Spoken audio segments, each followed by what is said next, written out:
आज आपल्याला पाहायचं आहे द्विपदीला एकपदीने गुणणे. काय पाहायचं आहे? द्विपदीला एकपदीने गुणणे. एक एक्झाम्पल घेतलं मी. 3z गुणिले 8x वजा 5y. कंसात जर ऋण चिन्ह असेल तर हे गणित कसं सोडवायचं? साधं सरळ आहे. आपण याच्यापूर्वी एकपदीने एकपदीला कसं गुणायचं हे मी तुम्हाला शिकवलेलं आहे. तर 3z जे आहे ते 3z हे जे 3z असतात फक्त हे 8x लाच गुणिले नसतात, तर हे पूर्ण कंसाला गुणिले आहे. 8x वजा 5y या दोघांनाही ते गुणिले आहे. म्हणून मी हे ॲरो करते. 8x ला पण 3z गुणिले आहे आणि ऋण 5y ला सुद्धा गुणिले आहे. सुरुवातीला मांडणी करून घेऊ. 3z गुणिले 8x नंतर ऋण चिन्ह जशास तसं 5y गुणिले 3z नंतर लिहा 3z लिहिले. साधी सरळ. एकपदीने एकपदीला गुणायचा आपण गुणाकार केलेला आहे की नाही? रफ मध्ये मी तरी दाखवते तुम्हाला. 3 गुणिले 8 यांचा साधा गुणाकार आहे. किती आला गुणाकार? 24. अल्फाबेट नुसार जे अक्षर आधी येते ते अक्षर आधी लिहायचं x आणि नंतर लिहायचं z.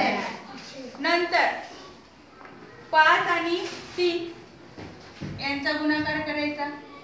इथे गुणिलेचं चिन्ह आहे, विसरू द्यायचं नाही. असं विसरलं की थोडासा घोटाळा होऊ शकतो. मग ऋण 5 गुणिले 3 या दोघांचा गुणाकार करायचा. इथे ऋण चिन्ह असल्यामुळे इथे कंस घालायचा असं बरोबर. मग ऋण 5 ऋण 3 चिन्ह लक्षात न घेता गुणाकार करायचा नेहमी.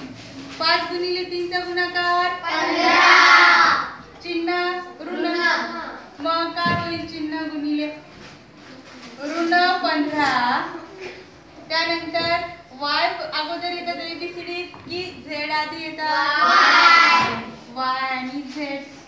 एवढं उत्तर आलं. मग पुन्हा एकपदीने एकपदीला गुणायचा हा गुणाकार आलेला आहे. मग अंक एकीकडे लिहायचं. 24 गुणिले ह्या अंक कोणते आहे? ऋण 15 गुणिले x गुणिले z गुणिले y गुणिले z. व्हेरी गुड, शाबास. तुम्हाला समजलेलं आहे. रफ मध्ये आता याचा गुणाकार करायचा. रफची जागा तिकडे नसल्यामुळे मी रफ इकडे करणार. 24 गुणिले 15 15 चौक 60. 60 ला शून्य हातच्या 6. 15 दुनी 30. 30 आणि 6 36. पण इथे फक्त 15 साधे होते का? नंतर चिन्ह पाहायचं. एका ठिकाणी ऋण आहे म्हणून उत्तराला सुद्धा ऋण चिन्ह द्यायचं. मग उत्तर किती आलं? अंकाचं ऋण 360. मग पुन्हा लक्षात घ्यायचं x y z पैकी ABCD कोणतं अक्षर आधी येतं?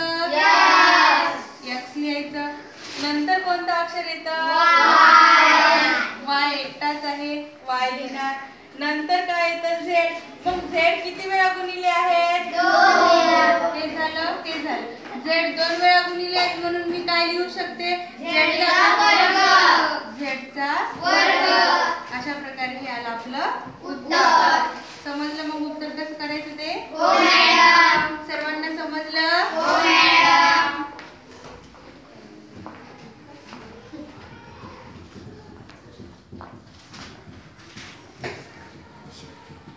छान. असाच अभ्यास करत राहा.